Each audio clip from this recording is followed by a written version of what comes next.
गुरु जी uncle, जय जय गुरु गुरु जी, जी। जय गुरु जी। गुरु जी को नमस्ते। और गुरु जी का बहुत बहुत बहुत बहुत शुक्राना। और दूसरा शुक्राना अंकल आपको, इस मल्टीलिंगुअल फेसबुक हमारा जो ग्रुप है, इसका बहुत शुक्राना।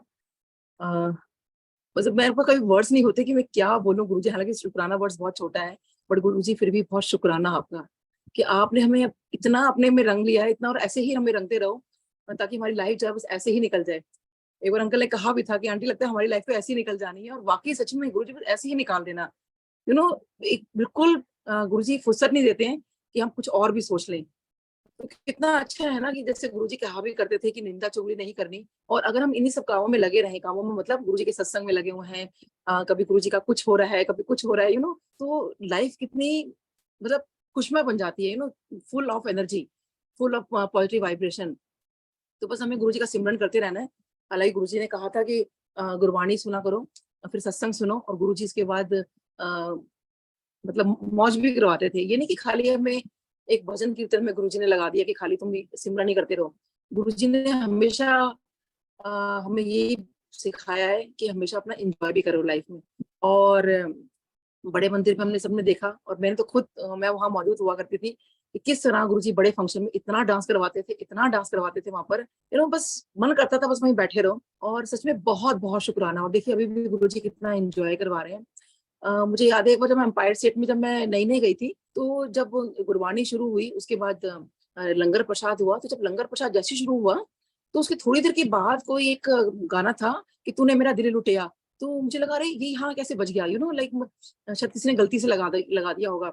फिर वो दूसरी बार रिपीट हुआ, तीसरी बार रिपीट हुआ, और फिर वो हर बार मैं सुनने लगी। तो मैंने कहा ये फिल्मी गाने, ये मतलब भजन सिंगर के जो भजन होते हैं वो, और मेन तो फिल्मी गाने या पंजाबी सॉन्ग या सूफी सॉन्ग्स ये लगने मैंने सुने वहां पर। और मैं बड़ी हैरान होती थी कि ये सब गुरुजी क्या करवाते हैं। पहले मतलब इतना अच्छी गुरबानी चल रही है, उसके बाद अचानक से एकदम से माहौल ही चेंज हो जाता है यहाँ का। तो और मुझे एक बार याद है जब मैं गुरुजी को, मैं पास में खड़ी थी मैं, तो जैसे ही लंगर का टाइम हुआ, तो जैसे ही म्यूजिक चेंज हुआ, मतलब जैसे अंकल ने एकदम कुछ लगाया, तो वो जो म्यूजिक था बड़ा स्लो म्यूजिक था। तो गुरुजी कहते हैं कि की लगाया, चंगा जी लगा। तो मैं कह रही हूँ कि अच्छा गुरुजी कहते हैं इस बात के लिए, क्योंकि गुरुजी ने मुझे बताना भी था ना, क्योंकि मुझे लगता था ये ऐसे कौन लगा देता है फिल्मी सॉन्ग और ये करके। फिर गुरुजी ने उन्होंने फिर कोई अंकल ने सॉन्ग चेंज किया, गुरुजी को फिर वो सॉन्ग पसंद नहीं आया। गुरुजी ने फिर उनको टोका कि चंगा सा गाना लगाओ। तो फिर उन्होंने कुछ थोड़ा सा फास्ट म्यूजिक वाला लगाया। तो देखिए कैसे गुरुजी हमें हर पल इतना एंजॉय कराते हैं। बस बहुत बहुत शुक्राना गुरुजी अपने आप से जोड़ने के लिए। एक व्याख्या आती है कि चरणों की प्रीति के बारे में आता है कि एक बार गुरु महाराज जी होते हैं, और वो कहते हैं, ये बड़ी सुंदर व्याख्या, मैं भूल गई उसका नाम। तो वो कहते हैं कि भगवान अब मेरे को आपका चरण शरण चाहिए। तो गुरु महाराज जी कहते हैं कि चल तेरे को ठीक है, मैंने चरण शरण दिए अपने, तो अब इसके आगे बता और क्या चाहिए। तो वो भक्त बड़ा हैरान हो जाता है कि इसके आगे मैं क्या मांगू, मतलब इसके आगे तो कुछ है ही नहीं, आपके चरण शरण मुझे मिल गए हैं, इसके आगे क्या है। तो कहते हैं इसके आगे भी कुछ है, सोच।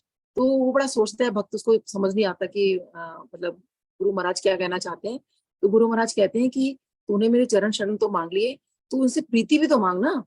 जब तक तेरे अंदर वो प्रीति नहीं आएगी, वो प्यार नहीं आएगा मेरे प्रति, तो फायदा क्या चरण शरण लेने का। तो वही बात है, देखिए गुरु जी वही कहते हैं कि तुम मेरे चरणों से अगर जुड़ना चाहते हो, तो उसमें प्रीति डालो, वो प्यार डालो, वो भाव लेकर आओ। क्योंकि वो भाव नहीं होगा तो वो चरण शरण लेके भी हम लोग क्या करेंगे। कि वैसे तो हमें गुरु जी के चरण मिल गए हैं, हमें मतलब उनकी हम शरणागत है, और वैसे देखो हम बाहर जाके कितना निंदा चुगली करते हैं, कितना कुछ करते हैं। तो गुरु जी ने तो पहले ही, देखिए गुरु जी ने हमें A to Z नहीं सिखाया, खाली गुरु जी ने हमें ABC सिखाई है। और हम ABC भी अगर गुरु जी की ना समझे ना, तो फिर पता नहीं हम कहाँ जाके क्या करेंगे। तो बहुत बहुत शुक्राना है गुरु जी अपने आप से इस तरह जोड़ने के लिए। और देखिए गुरुजी उस वक्त भी बहुत जोवियल नेचर, मतलब अ, वैसे तो गुरुजी देखिए अब निराकार रूप में, मुझे लगता है कि गुरुजी एक कहते हैं ना सैचुरेशन पॉइंट आ गया था गुरुजी का भी, क्योंकि इतनी संगत आती थी वहां, इतनी संगत आती थी, और गुरुजी उनका जो दुख अपने ऊपर ले लिया करते थे।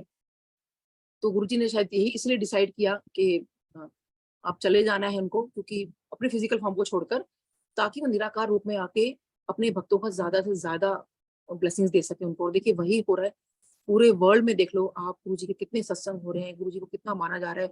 मतलब ऐसा कोई भी नहीं होगा जो गुरु जी को ना जानता हो। और कहीं किसी को लगा कि गुरुजी कौन है, तो देखिए डेफिनेटली अंकल को जो सोच आई मल्टीलिंगुअल की, तो डिफरेंट डिफरेंट लैंग्वेज में अभी आई थिंक और भी डिफरेंट डिफरेंट लैंग्वेज में लोग जुड़ते चले जाएंगे। जब अलग अलग लैंग्वेज में गुरुजी के बारे में आ जाएगा, तो डेफिनेटली लोग और गुरुजी के बारे में जानेंगे, और एक दिन ऐसा हो जाएगा कि बाकी पूरा वर्ल्ड, खाली मैं ही नहीं, पूरा वर्ल्ड जो है ना शिवमय हो जाएगा, शिव में समा जाएगा। तो हमें हमें इस धरती पे जब है तो भी शिव में ही समाना है, और जब जाना है तो भी शिव में होना है। तो उन्हीं के उसमें हम रहते हुए ना, उनके कहते हैं ना कि जैसे वो चला रहे हैं बस हमें वैसे ही चलते रहना है, और हमें अपना अपना कुछ भी नहीं सोचना। जो गुरुजी कहते थे ना कि जुतियां बाहर चढ़कर आया करो, तो ये बात सच है कि अपना कुछ मत सोचो, अपना अपना सिर्फ ये सोचो कि हमें गुरुजी ने अपने से जोड़ा है और हमें आगे बस इस तरह से जुड़े रहना है। तो बहुत बहुत शुक्राना है गुरुजी का। आज मुझे एक बात याद आ रही थी कि जब गुरुजी पर एक बार माथा टेकने गई, तो जैसे मैंने माथा टेका गुरुजी को, तो गुरुजी मुझे कहते हैं कि मैंने तो ऐ नहीं समझ आता कि अगर सारे के सारे डॉक्टर अगर ਇੱਥੇ आ जाओगे तो मरीजों का इलाज कौन करेगा। तो मुझे समझ नहीं आएगा। उनका हाँ जी गुरुजी। तो गुरुजी ने ऐसे इशारा करके बोला कि तुम सारे के सारे डॉक्टर अगर ਇੱਥੇ आ जाओगे तो मरीजों का इलाज कौन करेगा। तो उस दिन अंपायर स्टेट में ऑलमोस्ट सारी संगत जो थी वो डॉक्टर्स बैठे हुए थे, और सारे के सारे डॉक्टर भी झेप रहे थे जब गुरुजी ने इतनी जोर की कहा। तो ठीक है, बात आई गई होगी, मुझे समझ नहीं आया कि गुरुजी ने क्यों बोला। शायद इसलिए बोला कि भाई सारे डॉक्टर्स मतलब अपने काम पर भी जाओ, ये सारे के सारे शाम को यहाँ आ जाते हैं।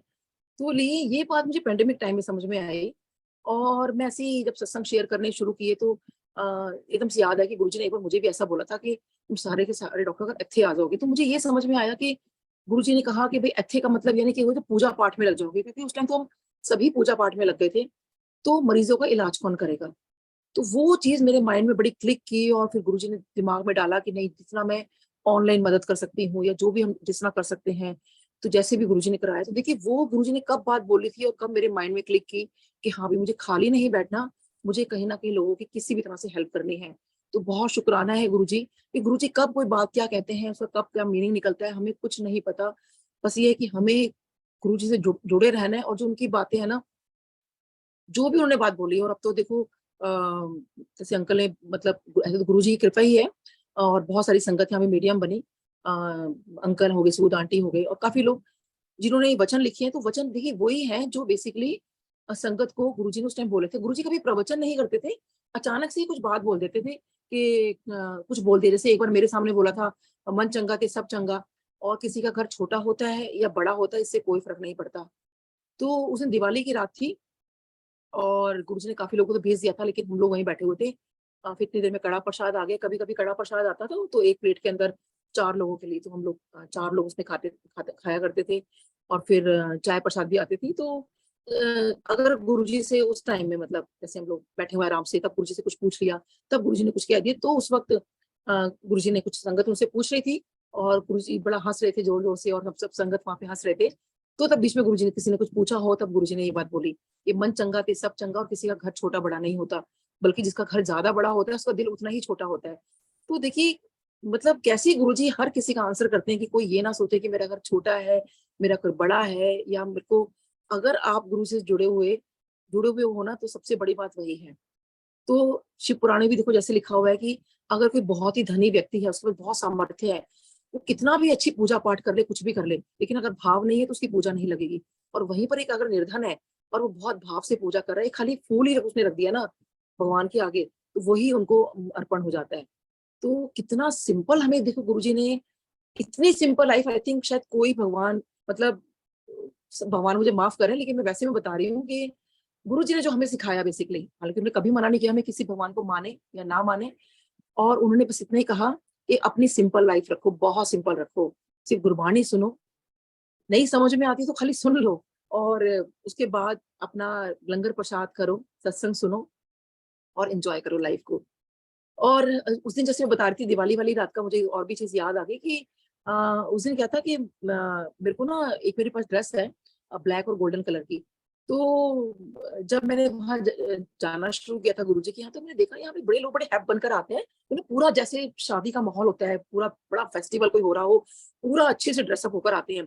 तो अब वैसे रूटीन में अगर हमें ड्रेसअप होना है तो हम अपनी कोई फैमिली फंक्शन होगा तभी हो सकते हैं, कहीं बाहर भी जाते तो उतना ड्रेसअप तो हो नहीं सकते। तो जब मैंने ये देखा, तो जब मुझे पता चला कि आज दिवाली जो है सिर्फ मंगलवार का दिन था, व्हाट आई रिमेम्बर, क्योंकि संगत का डे नहीं था, तो पता चला कि गुरुजी दिवाली जो है सेलिब्रेट कर रहे हैं एम्पायर स्टेट में। तो डेफिनेटली मैं तैयार हुई, और मेरे को लगा कि जो मेरा इतना अच्छी ड्रेस है जो मुझे बहुत पसंद है, आज मैं ये पहनकर जाती हूँ, क्योंकि गुरुजी के यहाँ तो आप कुछ भी पहन लो और कुछ कैसे भी तैयार होके बहुत मैक्सिमम मैक्सिमम जितना तैयार हो सकते हो आप तैयार होके जाओ। तो क्योंकि मेरे को ना मेरी ब्लैक कलर जो है, मेरी mother in law white colour के कपड़े मेरे को पहनने नहीं देती थी। तो वो कहती थी नहीं, स्पेशली फंक्शन में तो बिल्कुल भी नहीं और त्योहारों पे तो बिल्कुल ही नहीं। तो मैं चोरी-छुपे उनसे वो ब्लैक कलर का पहनती थी। मैंने कहा चलो गुरुजी के यहाँ जा रहे हैं तो वो तो जाएँगी नहीं, चलो हम मतलब अच्छा तैयार होके मैं वहाँ गई। तब तक मैं आधे रास्ते में वहाँ पहुँची, तो मुझे ये लगा, मैंने कहा गुरुजी बड़े-बूढ़े कहते हैं कि काला रंग नहीं पहनना चाहिए, और अगर आपने भी अगर मना कर दिया ना कि ये क्या पहन कर आई है आज, काला रंग को पहनता दिवाली वाले दिन, तो मैंने कहा गुरुजी मैं तो मतलब मैं तो कभी ड्रेस ही नहीं पहन पाऊँगी, मेरी तो इतनी अच्छी ड्रेस है। और मेरे को गुरुजी मतलब मैं बहुत डर गई कि अगर गुरुजी ने मेरे को मना कर दिया काले रंग पहनने के लिए, तो मैं कैसे पहनूँगी ना ब्लैक ड्रेस। तो खैर एनीवे तो मैं वहाँ पहुँची हम लोग, और पूरे रास्ते में टेंशन में, और मैं वहाँ पहुँच के ना सबसे पहले मैं ये देख रही हूँ कि आज किसने काले कपड़े पहने।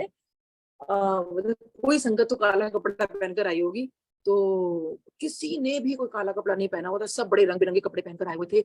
और मैं जैसे ही अंदर गई तो मेरे को डर लग रहा था, मैंने कहा अब गुरुजी बोलेंगे, किसी ने भी काला कपड़ा नहीं पहना, ये काले कपड़े कोई पहनते हैं दिवाली वाले दिन? तो मैं डरते-डरते जैसे अंदर गई और झाँक के देखा, तो बिलीव यू मी कि उस दिन जो काला रंग का जो चोला था, उस दिन गुरुजी ने पहना था, और उसपे गोल्डन रंग का काम हुआ हुआ था। तो सोचिए जो ड्रेस मेरी थी वही गुरुजी ने ब्लैक कलर का चोला पहना हुआ था। तो मेरी जो ट्यूनिंग हुई वो किससे हुई? मेरे गुरु महाराज से। मतलब मुझे गुरुजी ने अपने से मैच करके दिखा दिया, कपड़ों से मैच करके, कि तू इतने इफ एंड बट्स में मत पड़, इतने वहम मत पाल अपने। तो सोचो मतलब गुरुजी कैसे आंसर करते हैं बिन बोले, सब कुछ जानता। मैं यहाँ किसी संगत का देख रही हूँ कि शायद किसी ने कोई काला कपड़ा पहना हो, वहाँ खुद रब उस रंग के कपड़े पहने थे जो मैंने पहने हुए थे। तो शुक्राना गुरुजी। और देखिए जो दरबार इस टाइम मेरे सामने लगा हुआ है यहाँ पे, मैं यही गद्दी पे गुरु महाराज जी बैठे थे और मैं यहाँ पास में उनके यहाँ खड़ी हुई थी, और मेरे को सारा ये एम्पायर स्टेट दिखाई दे रहा है। मैं पूरा विजुलाइज कर पा रही हूँ कि मैं यहाँ बैठती थी, यहाँ बैठती थी। ऐसे मुझे याद आया कि जो गद्दी है आपको दिख रही है, जो गुरु जी का लेफ्ट हैंड साइड पर है। तो एक दिन क्या हुआ, मेरा बर्थडे था। जब मेरा बर्थडे आया, तो उस दिन गुरुजी के यहाँ जाना था हमें, तो ऑब्वियसली जब गुरुजी महाराज बैठे हैं तो बर्थडे वाले दिन तो जाना ही है। तो बर्थडे वाले दिन जब जैसे ही मैं अंदर गई, तो मेरे मन में आया, मैंने कहा गुरुजी मुझे आज क्या गिफ्ट दोगे आप? तो वैसे तो खैर गुरुजी से हम क्या ही माँग सकते हैं ना, मन में बस बर्थडे फील थोड़ा अलग फील हो जाती है ना। तो मैंने कहा गुरुजी बस मुझे ना आज आपके बर्थडे सॉरी मेरे बर्थडे वाले दिन मुझे आपसे ये चाहिए कि आज मैं आपके पास वाली जो जगह है ना, यानी कि जो बिल्कुल फर्स्ट नंबर पे जो होगी, मैं वहाँ बैठ के मैं लंगर करूँ। तो अब देखिए मन में इच्छा है, लेकिन ऐसा बिल्कुल पॉसिबल नहीं था क्योंकि हम लोग लेट जाया करते थे, और जैसे ही लंगर की अनाउंसमेंट होती थी तो फटाफट वहीं पे जो संगत बैठी होती थी, वहीं फटाफट वो लोग बैठ जाया करते थे। तो ऐसा नहीं होता था कि भई मतलब हमें मिलेगा, क्योंकि हम लोग लेट आए तो ऑब्वियसली वो हमें फर्स्ट फ्लोर पे भेज दिया करते थे। तो अब मेरे मन में बस ये विचार आ रहा है कि गुरुजी बहुत मन है कि आज मैं आपके पास बैठूँ, आपके पास बैठ के लंगर करूँ। बस यही मेरा बर्थडे मेरी विश है बस।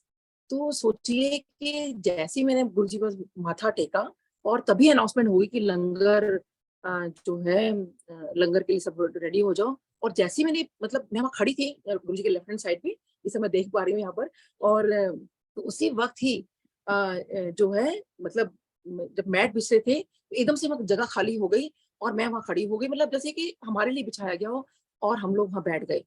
और सोचिए गुरु महाराज जी के पास मतलब हम लोग वहाँ बैठ के मैंने लंगर किया, मतलब सोचिए मैंने तो गुरुजी से बोला भी नहीं, मतलब ऐसे बोल के बस मन में मेरे था कि गुरुजी मुझे आपके पास बैठ के लंगर कर रहे हैं। एंड व्हाट आई रिमेंबर कि उस दिन गुरुजी का शायद कुछ व्हाइट कलर का गुरुजी ने कुछ पहना था, चोला मुझे याद नहीं, लेकिन जो गुरुजी का रोब था शायद वो कुछ था उसमें व्हाइट, और वो मतलब मैं लंगर कर रही हूँ और मैं अभी तो जस्ट गेटिंग अ गूज़बम्प्स कि वो मेरे को मन था कि मैं ना थोड़ा-सा टच कर लूँ गुरुजी का किसी तरीके से। और वो पता नहीं मुझे आज मैं सोचती हूँ कि गुरुजी मैं तो वहाँ बैठी थी, इस तरह से वो रोब इतना लंबा कैसे हो सकता है?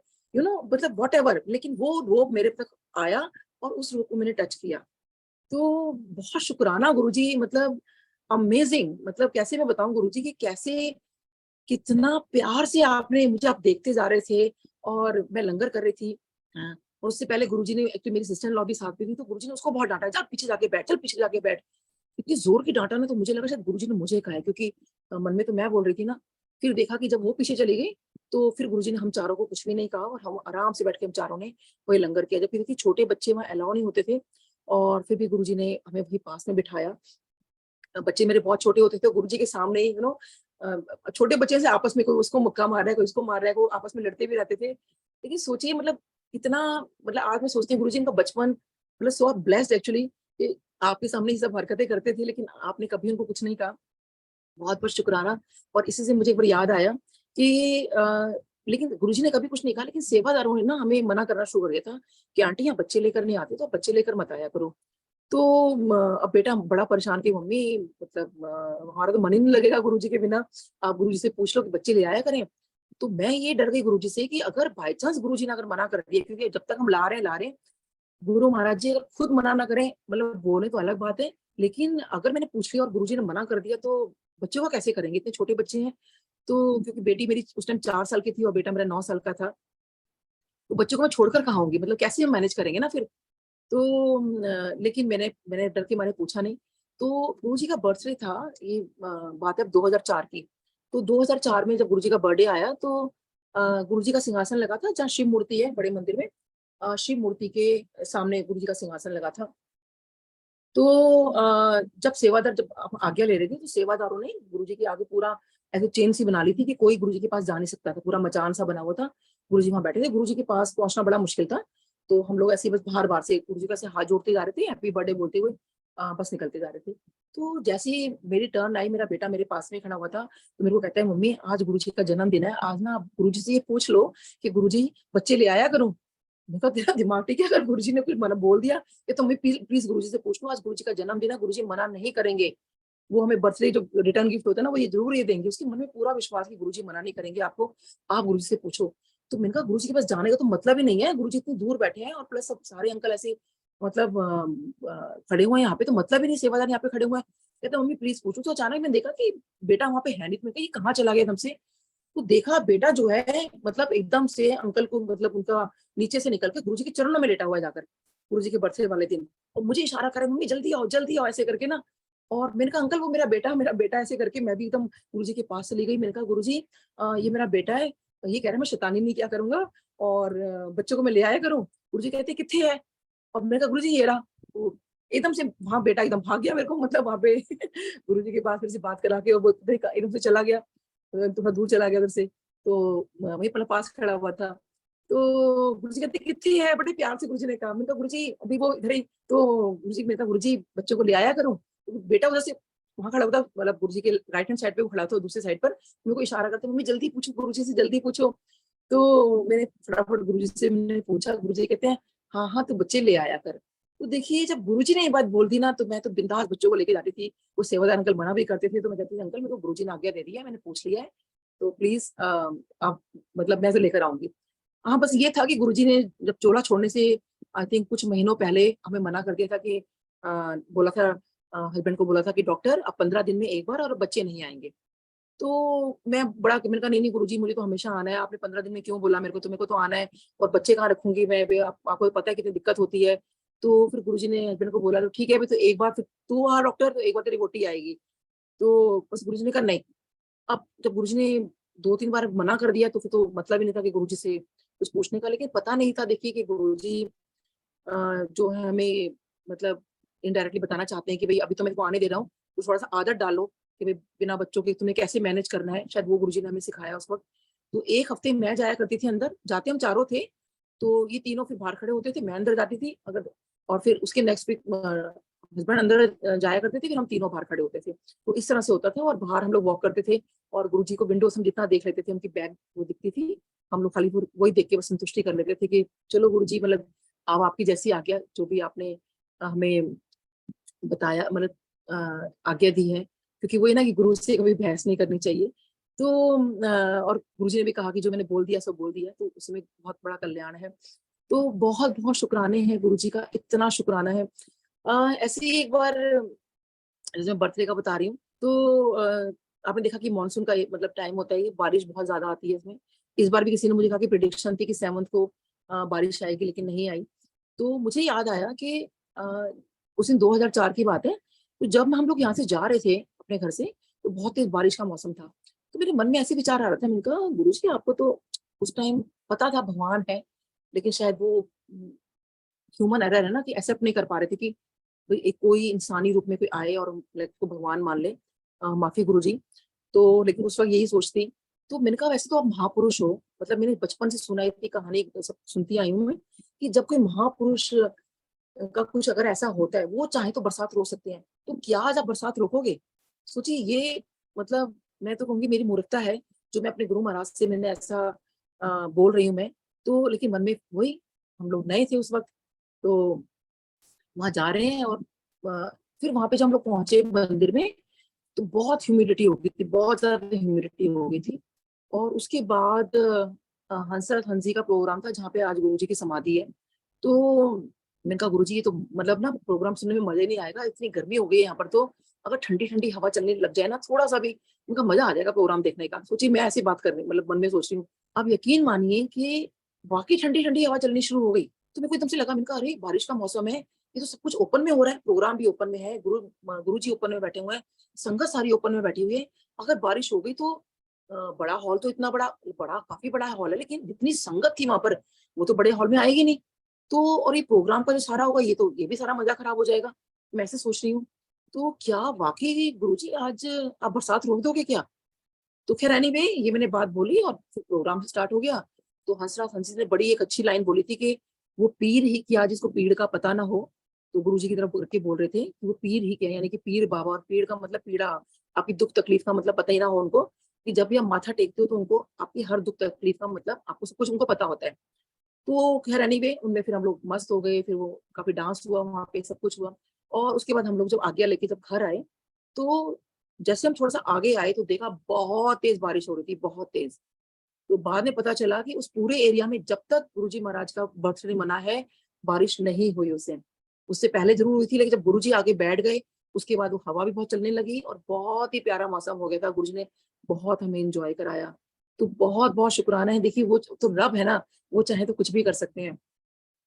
ऐसे देखिए अब वो रब हैं, ये बात हालाँकि हमें सबको पता है, लेकिन फिर भी गुरुजी ने काउंटर कन्फर्म कराते हैं कि मतलब मैं अपने लिए बात कर रही हूँ कि तू ना अपने दिमाग में इतना इफ एंड बट्स भी मत रख।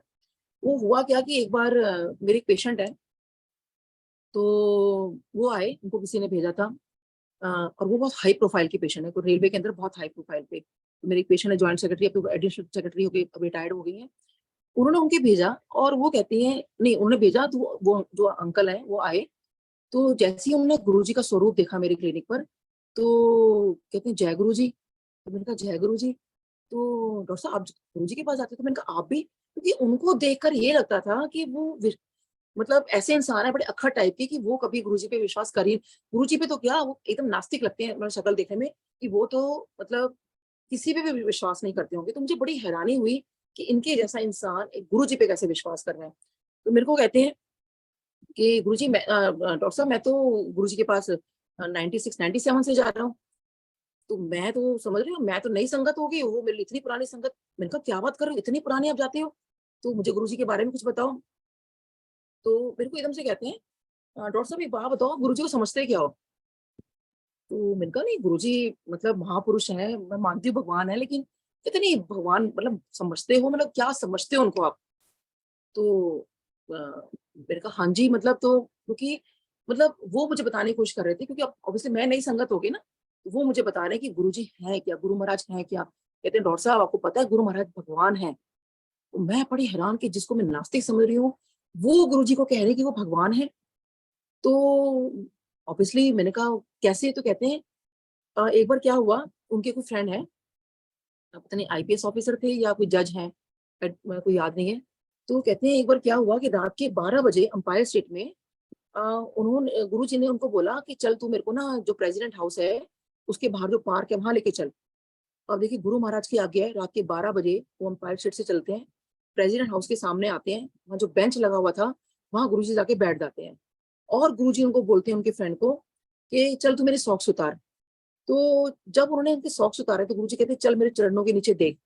तो जब उन्होंने चरणों के नीचे देखा, उनके फ्रेंड ने, कहते हैं डॉक्टर साहब, गुरुजी ने उनको पूरा ब्रह्मांड दिखा दिया था, पूरा जो माँ यशोदा को दिखाया था श्री कृष्ण जी ने, ऐसे पूरा ब्रह्मांड गुरुजी ने अपने चरणों के नीचे दिखा दिया।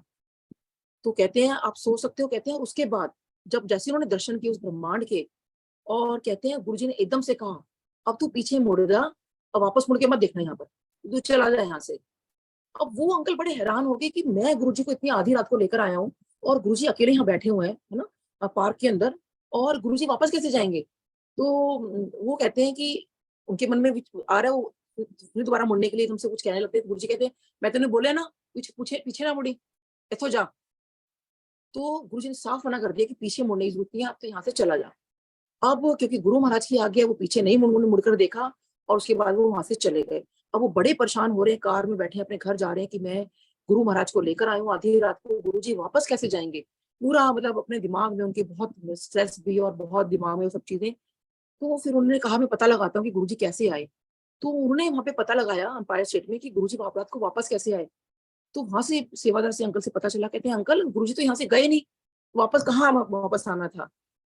तो वो कहते हैं डॉक्टर साहब तो रात को उस टाइम गुरुजी जब एम्पायर स्टेट में बैठे हैं, तो गुरु उनके साथ को आया कौन फिर। तो सोचिए उस टाइम में गुरुजी ने अपना वो रूप दिखा दिया था, पूरा ब्रह्मांड उनको दिखा दिया था। और उसके बाद फिर मुझे एकदम से कहा, मैंने कहा मैं मान सकती हूँ पूरे ब्रह्मांड का, क्योंकि मेरे हस्बैंड को भी डे वन गुरुजी ने जब मेरे और हस्बैंड की लड़ाई हो गई थी और मैं गुरुजी के यहाँ चली गई थी घर छोड़कर, और हस्बैंड जब लेने आए और बहुत गुस्से में थे, तो मैंने इनको इशारा किया कि भाई मतलब गुरुजी को प्रे किया कि चाय आ जाए, क्योंकि चाय मेरे हस्बैंड की कमजोरी रही है, चाय पर शायद हमें बोलने की आदत नहीं थी, तो तभी चाय पर शायद आ जाती है। और हस्बैंड जो है सिर्फ इसलिए बैठे कि उनको चाय पीनी थी, क्योंकि चाय उनकी कमजोरी है, उनको कोई गुरुजी से मतलब नहीं, कोई वहां से कोई मतलब नहीं था। और जब वो चाय पी रहे थे, तो उस टाइम मेरे हस्बैंड ने बाद में बताया कि कैसे गुरुजी ने उनको ये दिखा दिया कि पूरे ब्रह्मांड के मालिक है गुरुजी, कि पूरा जितना भी यूनिवर्स है, जितना भी यूनिवर्स है, सब गुरुजी के चरणों में है। और गुरुजी महाराज जो है यूनिवर्स के ऊपर बैठे हैं, और जितनी भी गैलेक्सीज हैं, जितनी आकाश गंगा आप सोच सकते हो, वो गुरुजी के इर्द गिर्द घूम रही है। ये डे वन गुरुजी ने एम्पायर स्टेट में मेरे हस्बैंड को ये पूरा वहां दिखा दिया। और जब मेरे पेशेंट ने मुझे ये बात बताई कि डॉक्टर साहब पूरा ब्रह्मांड गुरुजी के चरणों में है, तो उनको मैंने कहा, क्योंकि शायद कहीं मेरे मन में ना, मेरे बैक ऑफ द माइंड में ये इफेंट बट थी कि मेरे हस्बैंड ने जो देखा ठीक देखा क्या, मतलब नॉट एग्जैक्टली दिस थिंग, कुछ था मतलब। तो शायद मैं उस बात को एक्सेप्ट नहीं कर पा रही थी कि वाकई उन्होंने ये चीज देखी। तो देखो कैसे गुरुजी ने ये चीज मुझे बताई। ऐसे ही मेरे एक neighbour mister Asthana, IPS officer, काफी सालों से हमारे नेबर। तो जब हमने सत्संग किया, तो आ, होली से एक दिन पहले सत्संग किया था हम लोगों ने। होली के अगले दिन वो हमें रंग लगाने के लिए आए। तो ऑलमोस्ट मैंने ना काफी सारे अपने जो नेबर्स हैं उनको बुलाया था उस दिन, नई संगत जोड़ी थी उस दिन काफी। और लेकिन उनको नहीं मैंने बुलाया, क्योंकि वो भी ऐसे ही बिल्कुल अक्खड़, एकदम देखने में बिल्कुल नास्तिक लगते हैं। और उनको मतलब उनसे तो बात करना बहुत मुश्किल है, क्योंकि बीइंग एन आईपीएस ऑफिसर, एक तो उनका जो पोस्ट थी वो इतनी जबरदस्त पोस्ट थी उनकी, कि उनके आसपास सारे पुलिस वाले रहते थे और ब्लैक कमांडो से पता नहीं, मतलब काफी उनका वो था, सिक्योरिटी बहुत ज्यादा थी उनकी, बहुत ज्यादा थी। तो अ, अगले दिन जब मतलब होली थी, तो वो रंग लगाने आए हमारे घर पे कि डॉक्टर साहब हैप्पी होली। तो एक दिन पहले से मैंने बताया कि हमारे घर सत्संग था, तो हमने पूरा ड्राइंग रूम जो है खाली कर दिया था। एक ही गद्दी जहाँ पे सोफा पड़ा था, जहाँ हमने गुरुजी की गद्दी लगाई थी। तो जब वो आए, तो ऑब्वियसली कोई घर में आए तो मैं बिठाऊंगी उनको, तो मैंने उनको बोला कि आप प्लीज यहाँ बैठिए। तो मैंने जैसे वो उस वहां पे बैठे उस सोफे पे, तो मैंने इनको बोला, मैंने कहा आप पता है बहुत लकी हैं। तो कहते हैं क्यों, क्या हुआ। मैंने कहा एक्चुअली ना कल हमारे यहाँ सत्संग था, सॉरी मैं आपको बुलाया नहीं मैंने। वो एक्चुअली हमारे कोई गुरुजी हैं, इनको मानते हैं हम लोग, तो उनको मैंने बुलाया था, तो उनका जो सिंहासन हमने इसी पे लगाया था। और देखिए आप पहले व्यक्ति हैं जो इस पर आप बैठे हैं। तो मेरे को एकदम से कहते हैं अच्छा कौन सी गुरुजी। तो उनके पीछे गुरुजी का स्वरूप लगा हुआ था, तो मैंने कहा ये वाले गुरुजी। कहते हैं डॉक्टर साहब गुरुजी के पास जाते हो, जय गुरुजी। तो मैंने कहा आप भी। कहते हैं हाँ मैं भी 96 97 से जा रहा हूँ। सोचिए मतलब कैसे, मतलब मुझे इतनी पुरानी संगत मेरे से मतलब मेरे घर आई, और मैं जिनको मैं संगत नहीं समझ रही, और वो संगत निकलती है। तो मैंने कहा फिर आप सत्संग सुनाइए गुरुजी का। तो कहते नहीं डॉक्टर साहब फिर कभी, आज तो होली का दिन है, वो उस टाइम चले गए। फिर मैं रात को मैंने वॉक करना शुरू कर दिया कि वो जब भी आएंगे, क्योंकि उनका टाइम का कुछ नहीं पता होता था, कि मैं उनसे नमस्ते करते हुए 2 मिनट पूछूंगी प्लीज गुरुजी के बारे में मुझे कुछ बता दो, क्योंकि उनके पास तो 1 सेकंड की फुर्सत नहीं होती थी, 1 सेकंड की भी। तो देखिए सोचिए सारे पुलिस वाले खड़े हैं, उनके ऑफिस वाले सब लोग खड़े हैं, और मैं उनको कह रही हूँ प्लीज 2 मिनट सदगुरु जी के बारे में मुझे कुछ बताओ ना आप। तो कहते हैं उसका सेम, सोचिए में से सेम क्वेश्चन कि डॉक्टर साहब गुरु जी को समझते क्या हो। तो मैंने कहा नहीं गुरु जी, हाँ मतलब महापुरुष है गुरु जी है। तो कहते हैं आपको पता है गुरु जी कौन है। तो मैंने कहा हाँ बताइए। कहते हैं होता क्या था कि जब मैं गुरु जी के पास जाया करता था, तो गुरुजी की, मैं जब भी कहीं जाया करता था, तो गुरुजी को बता के जाया करता था कि गुरुजी मैं यहाँ जा रहा हूँ। तो गुरुजी वो जैसे ही बताना, गुरुजी ने कहा का फोन आना, और गुरुजी का कहना तू इत्थे आ, चल मेरे चरण दबा। तो मैं बड़ी हैरान की, जिनको मैं देखिए नास्तिक समझ रही हूँ, बिल्कुल ऐसा समझ रही हूँ, उन्होंने गुरुजी के चरण दबाए हुए हैं, गुरुजी के इतना क्लोज रहे हैं, गुरुजी उनको कॉल किया करते थे और सोचिए इतने सालों से मेरे नेबर हैं, मुझे मुझे पता ही नहीं चला। तो खैर एनीवेज, तो कहते मैं गुरुजी को बता के जाया करता था, तो गुरुजी ने हमेशा बोला ना, तू इत्थे आ मेरे चरण दबा। कहते डॉक्टर साहब आपको पता है मेरी मेरी जॉब का कैसा है। कहते मैं सारे काम छोड़कर मैं गुरुजी के पास जाता और चरण दबाने लगता। तो गुरुजी ऐसे मुस्कुराते, फिर मैं गुरुजी को कहते हैं, मैं गुरुजी को उन्हें गुरुजी को बोला कि गुरुजी आप भगवान हो, मतलब जो मतलब क्या समझते हो, मैंने कहा आप गुरुजी को ऐसे कैसे बोल सकते हो। कहते डॉक्टर साहब मैंने ऐसे ही बोला, आप भगवान हो। तो गुरुजी हंस पड़े, कहते हैं तू विश्वास तो करता नहीं, तेरे को क्यों बताऊं मैं। तो वो कहते हैं कि गुरुजी अगर आप चाहते हो ना कि मैं आपके ऊपर विश्वास करूं कि आप भगवान हो, तो मुझे आप अपना वो रूप दिखाओ जो श्री कृष्ण जी ने अर्जुन को दिखाया था। और सोचिए कितनी बड़ी बात है, और हम सब जानते हैं कि श्री कृष्ण जी ने अर्जुन को क्या रूप दिखाया था, वो विराट रूप दिखाया था अपना, और बताया था कि वो भगवान है। तो अब गुरुजी मुस्कुराए, कहते तू विश्वास तो करता नहीं, तेरे को क्यों दिखाऊं मैं। तो कहने लगे तभी तो मैं कह रहा हूँ, मैं विश्वास आप पे तभी तो करूंगा ना जब आप मुझे वो रूप दिखाओगे। तो अब मेरी क्यूरियोसिटी बढ़ती जा रही थी। फिर कहते हैं कि डॉक्टर साहब एक बार क्या हुआ कि मैं कहीं गया, और कहते हैं मैं होटल के कमरे में जैसे जाता हूँ, तो होटल के कमरे में घंटी बजती है, मैं फोन उठाता हूँ, फोन उठा के मैं हेलो बोला तो उधर से आवाज आती है, हाँ भाई तो किथे। मैं नहीं, मैं गुरुजी बोल रहा हूँ, तो किथे। कहते मैं इससे पहले कुछ जवाब दूं, और अच्छा तू जकार्ता बीच है, तो इस वाले होटल में रुका है, इस वाले रूम नंबर में है। मतलब गुरुजी ने सब कुछ उनके बारे में बता दिया।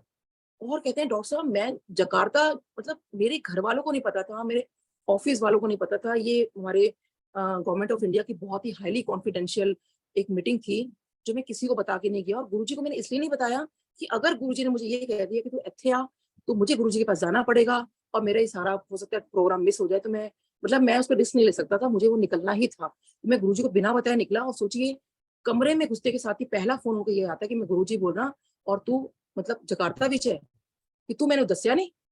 फिर गुरुजी ने ये बोला और फिर फोन कट कर दिया। तो फिर कहते हैं कि और डॉक्टर साहब, मैं कहा फिर क्या हुआ जो आपने कहा था भी गुरुजी के दर्शन के लिए। तो सोचिए वो बिल्कुल खो गए।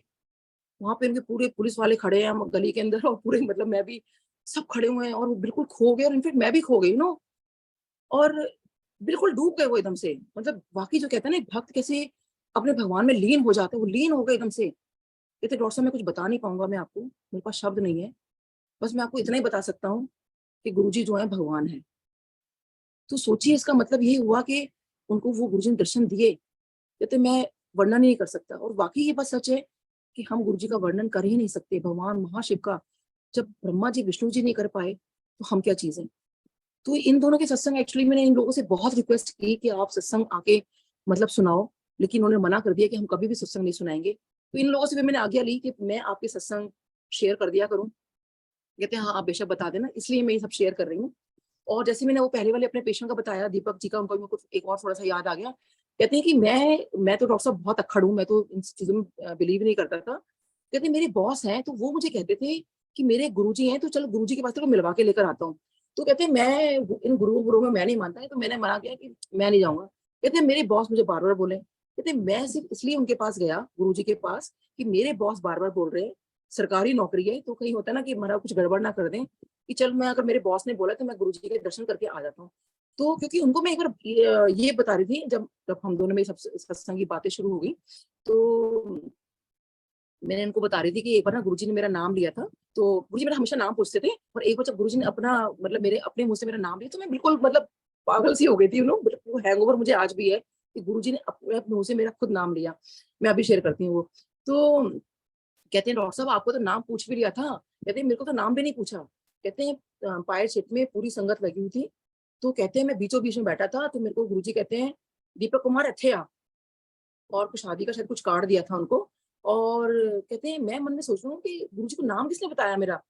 तो कहते हैं मेरे मन में आया कि शायद मेरे बॉस ने बता दिया होगा। तो अभी वो सोच ही रहे मन में, तो गुरुजी कहते हैं हाँ भाई वो तेरा बॉस है ना, वो मेरे को आंदा है, और तू। वो कहते हैं हाँ देखा, मेरे मतलब मन में उनके आया कि देखो मेरे बॉस ने बताया होगा। फिर गुरुजी कहते हैं अच्छा तू कनॉट प्लेस किच रहता है।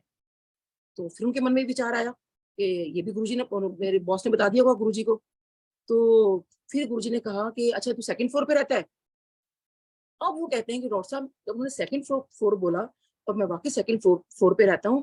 तो ये तो बॉस नहीं बताएंगे ना कि भाई कौन से मंजिल पे रहता है, कौन से फ्लोर पे को रहता है, नाम बता दिया, जगह बता दी।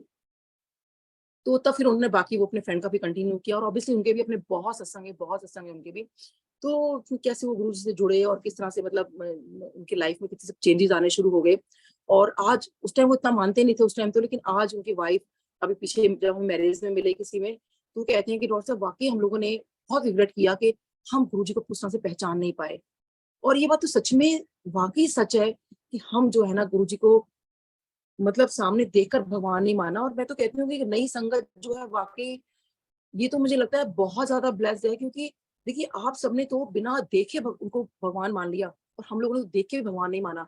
तो सच में मतलब कोई तो इसलिए कोई ये ना सोचे कि नई नई संगत है पुरानी, तो शायद गुरु जी हमें तो, हमारे और ज्यादा माड़े कर्म थे जो हमें मतलब सामने लाकर अच्छे समझा के उन्होंने ये सब चीजें की। तो बहुत बहुत शुक्राना है गुरु जी का। तो ऐसे जैसे मैं अपने नाम का बता रही थी, तो होता ये था कि जब भी मैंने माथा टेकना गुरु जी को, गुरु जी हमेशा मेरा नाम पूछते थे, की नाम तेरा? तो मैं कहती थी गुरु जी डॉक्टर नीलम। तो हर बार गुरुजी ने यही करना, हमेशा मेरा नाम पूछना। तो मेरे को लगता था, एक बार मेरे मन में आया, मैंने कहा गुरुजी नाम भूल जाते हैं, हमेशा गुरुजी को याद नहीं रहता। हर बार होता है जब भी मैं माथा टेकती हूँ, गुरुजी हमेशा मेरा नाम पूछते हैं, की नाम तेरा?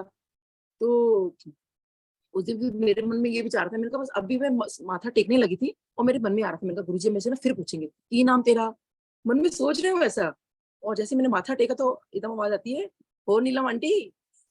तो मैं, जैसे ही गुरुजी ने बोला हो नीलम आंटी, आप मानोगे नहीं संगत जी, मैं इतनी खुश हुई, मतलब वो हैंगओवर मेरा आज भी है कि गुरुजी ने अपने मतलब अपने मुख से अपने मतलब मेरा नाम लिया मेरा, कि हो नीलम आंटी। तो लेकिन थोड़ी देर बाद मुझे ये रियलाइज हुआ कि नीलम तो ठीक है, लेकिन गुरुजी ने इनको आंटी क्यों बोला? और मैं शायद उस टाइम रही होंगी शायद 35 या 36 ईयर्स की। और उस टाइम पे ऑब्वियसली किसी को आंटी बोलो तो बहुत ऑड लगता है, और मुझे लगा कि क्या मैं देखने में इतनी ऑड लगने लगी हूँ, मतलब इतनी बड़ी लगने लगी हूँ कि मुझे गुरुजी आंटी कह रहे हैं। तो मैंने कहा, बस मेरे मन में आया, मेरे गुरुजी बस आंटी जो बोला ना वो मुझे ठीक नहीं लगा, मन में कहा मैंने। बट हाँ, नीलम बोला, उसके लिए बताऊँ आज भी हैंगओवर है। बट वो जब बाद में पता चला कि गुरुजी आंटी अंकल सबको कहते हैं, तो वो चीज भी मेरे फिर मन से निकल गई, चल तो गुरुजी सबको ही कहते हैं कि आंटी अंकल। तो देखिए कैसे गुरुजी वो ना हर मतलब आपके मन की बात इच्छा रखते हैं, आपका सब कुछ वो रखते हैं। और एक बार ऐसे मेरे मन में ख्याल आ रहा था, मैं मन में ना बचपन से हमेशा सोचती थी कि मेरी मम्मी ने ना मेरा नाम अच्छा नहीं रखा, मतलब मुझे नीलम नाम पसंद नहीं है अपना। तो अब तो खैर पसंद है, पहले तक मैं बता रही हूँ। तो मैंने मम्मी से एक बार कहा भी था, मम्मी क्या नाम रख दिया आपने, कुछ और अच्छा सा नाम रखते ना आप। तो मम्मी ने कहा वो मुझे पसंद था इसलिए मैंने रख दिया, बात खत्म। तो मैंने कहा चलो ठीक है। जब गुरु जी के पास हम आना शुरू हुए ना, तो जो पेंडेमिक टाइम में जब मैंने बहुत सारे सत्संग सुनने शुरू किए, तो मैंने देखा सुना कि बहुत गुरु जी ने बहुत से लोगों के नाम चेंज किए थे। किसी को कुछ नाम दिया, किसी को कुछ नाम दिया। तो मैंने कहा गुरु जी मेरा भी नाम चेंज कर देते आप। तो ये मेरे मन में विचार आया कि गुरु जी आपने नाम पूछा था, मेरा नाम चेंज कर देते। आपको तो पता था मेरे को ये नाम पसंद नहीं है, तो आपने मेरा नाम क्यों नहीं चेंज किया? देन ये जो अभी मैंने सत्संग शेयर किया कि कैसे गुरुजी ने मेरा नाम लिया, मेरे को एकदम से ये रियलाइजेशन हुआ कि जब गुरुजी ने अपने मुंह से मेरा नाम ले दिया, और तो वो नाम मेरे को, यही नाम मुझे दे दिया ना, फिर नीलम नाम, तो इससे ज्यादा बड़ी बात क्या होगी? तो फिर मेरे को फिर मन में कोई वो चीज नहीं रही कि मेरा नाम अच्छा नहीं है या कुछ भी है। मैं कहीं जो गुरुजी ने बोल दिया कि गुरुजी ने मेरा पूरा नाम पूछा, तो मैंने बताया कि डॉक्टर नीलम सिंह। तो बस मैं वही सबको बताती हूँ, बस मेरा मैं वही हूँ, मुझसे अब ज्यादा ना पूछा करो, क्योंकि गुरु महाराज जी ने अपने मुंह से ये चीज बोली। तो कितना शुक्राना है, देखिए हर चीज गुरु जी अपने आप ही सोच डलवाते हैं, अपने आप ही सब कुछ ठीक करवाते हैं। मन में कोई वहम नहीं रखते। वो नाम का जो मेरे बचपन से एक दिमाग में था, मेरा नाम अच्छा नहीं है, नाम अच्छा नहीं है, लेकिन जब रब ने वो नाम अपने मुंह से ले लिया, तो आई थिंक उससे बड़ी क्या बात होगी। सो इतना शुक्राना है गुरु जी का, हर पल का, पल में भी मेरे जितने भी मतलब हर क्षण का, जिसे कहते हैं ना हर क्षण का।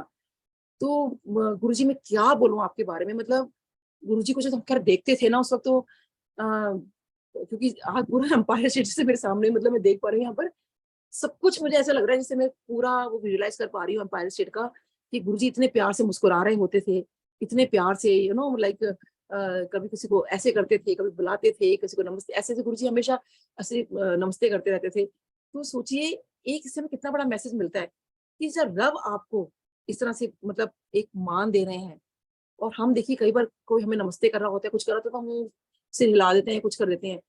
अरे हमें अपने हमारे रब ने क्या समझ करा कि हाथ जोड़ के नमस्ते करना, लाइक, मतलब अगर हम गुरुजी की मतलब चीजें देखें, मतलब सब वो देखें, तो कितने मैसेजेस हैं हर किसी में, कितना हमें गुरुजी ने बनाया कि बड़े प्यार से रहो, सब मिलजुल के रहो, कि मैं जो तुम्हें परिवार, कितने पुरानी संगत के सत्संग भी है कि ये जो मैं तुम्हें परिवार बनाया, ये परिवार ही तुम्हारे काम आएगा। वो आई थिंक वो बोला इसीलिए गुरुजी ने कि सब मिलजुल के रहो, बड़े प्यार से रहो। और गुरुजी ने उस टाइम भी देखिए कभी भेदभाव नहीं किया। मुझे याद है जब हम लंगर करते थे, तो मुझे ना बहुत और लगी थी ये वाली बात कि एक थाली में 4 जो लोग खाना खाते हैं ना, मतलब सॉरी लंगर करते हैं, तो मुझे ये बात बिल्कुल पसंद नहीं आई थी गुरुजी के यहाँ पे, सॉरी गुरुजी, लेकिन मेरा यही था। तो मैं क्या किया करती थी कि जैसे लंगर प्रसाद की जब थाली आई, पहले तो कोशिश यही होती थी कि अपनी पूरी फैमिली मेरी बैठे, तो कुछ टाइम तो वो हुई कि फैमिली साथ साथ है, फिर 2 इधर 2 इधर, फिर 3 इधर, फिर 1 इधर, तो इस तरह से फिर हमारा ऐसा होना शुरू हो गया। तो अब मैं तो अपने बच्चों का जूठा नहीं खाती, मतलब मेरे को तो बहुत साफ सफाई का बड़ा वो रहता है। तो मुझे था कि मतलब मैं कैसे, मतलब दूसरे का मैं कैसे खा लूंगी ना। तो और मैं क्या सोची, गुरु महाराज जी बैठे हुए हैं और मैं क्या करती थी, सबको 2-2 चपाती प्रसाद जैसे मिलनी होती थी। तो जैसे ही लंगर प्रसाद आया, 2 चपाती मैंने फटाफट ली, उसके ऊपर जो भी दाल सब्जी है मैंने फटाफट अपने उसमें डाली और फटाफट वो खा ली। और उसके बाद जो मीठा बचा, मतलब अगर तो लड्डू है तो चलो वो तो पूरा डायरेक्ट ही आ जाता था, अगर कड़ा प्रसाद या कुछ और ऐसा है जो हमें स्पून से खाना है, तो सोचिए मैं सबसे पहले लेके अपना खा लेती थी, ताकि मतलब कितनी कैसी सोच थी मेरी कि झूठा मेरा कोई और खा ले लेकिन मैं नहीं खा सकती किसी का।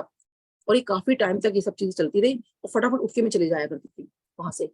और उसके बाद फिर कुछ टाइम बाद ये आज्ञा होगी कि लंगर के टाइम पे उठेगा नहीं।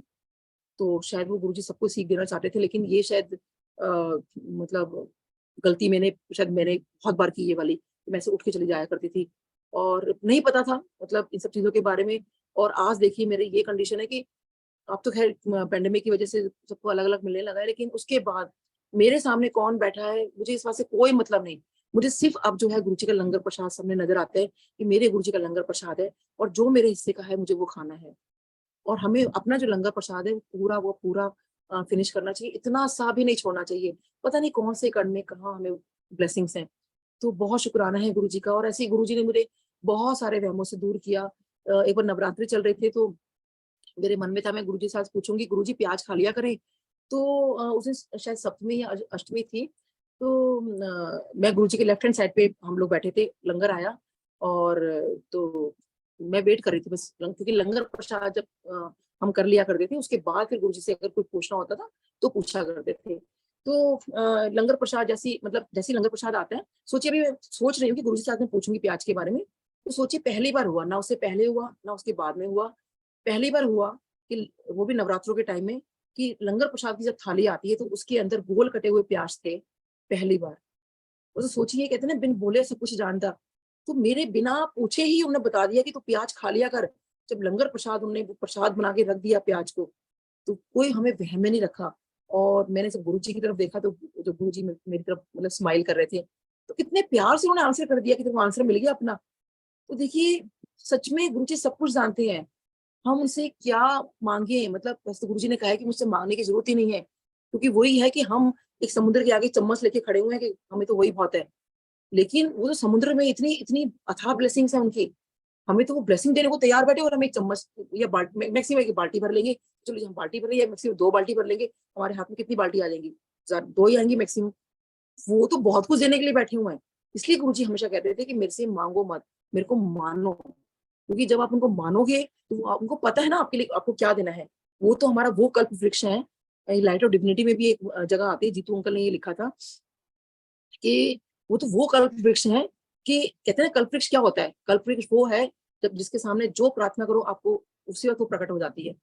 लेकिन गुरु जी तो हमारा उस कल्प वृक्ष, क्या उससे भी ज्यादा बढ़कर ही तो भगवान ही है कि आपको वो चीज देंगे जो आपके लिए बेस्ट है।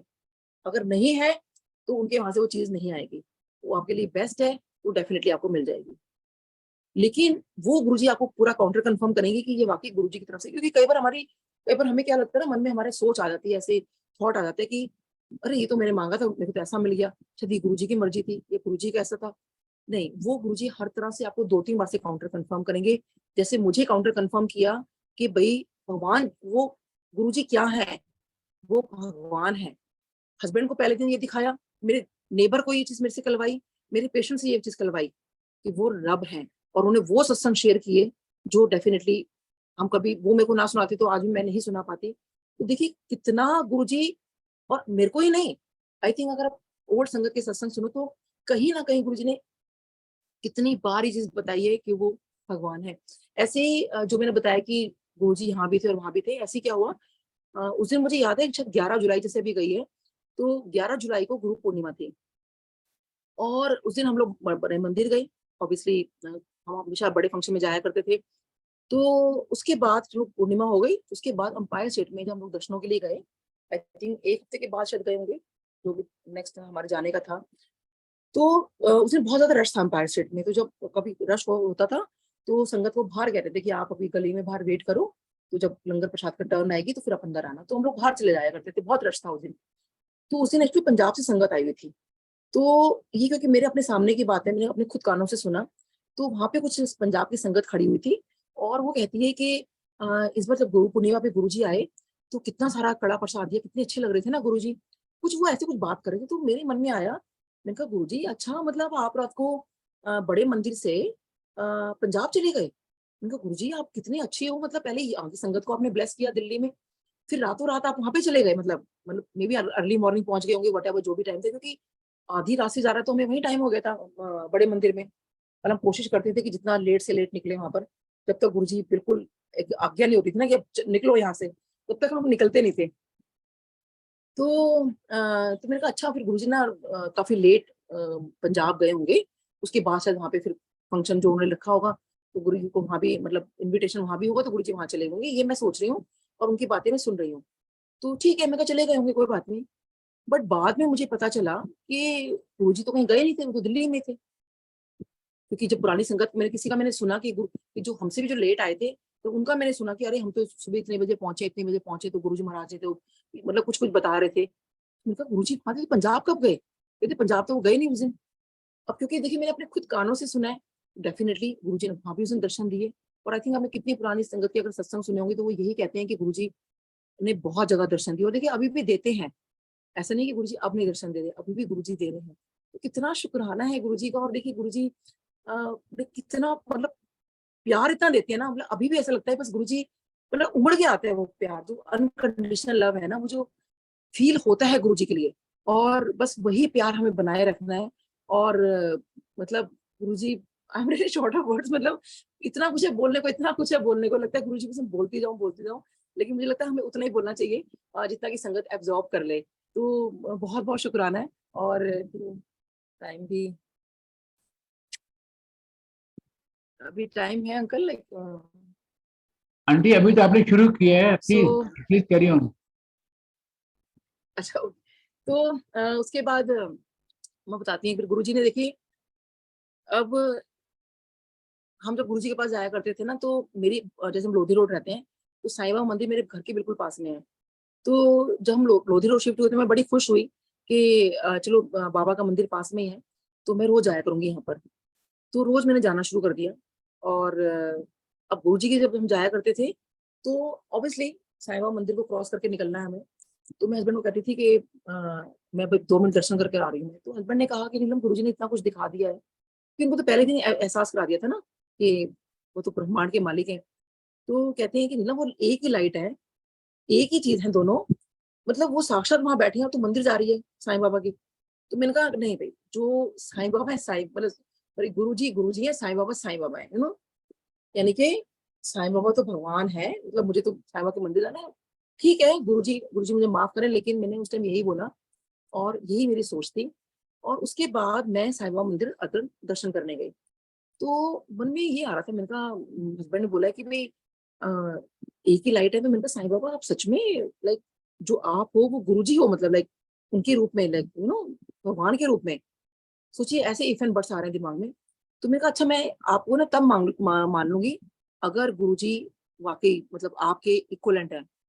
सॉरी गुरुजी, मैंने बल्कि मेरी सोच ये थी उस वक्त, अगर आपका जो चोला है ना, यानी साईं बाबा का जो चोला है और गुरुजी का चोला अगर आज मैच कर जाएगा, तो ये मैं कहकर मैं बाहर आ गई और अपने हम लोग एम्पायर स्टेट चले गए। और उस दिन साईं बाबा ने चोला पहना हुआ था, टर्कॉइश कलर का चोला था उस दिन, फिरोजी कलर का।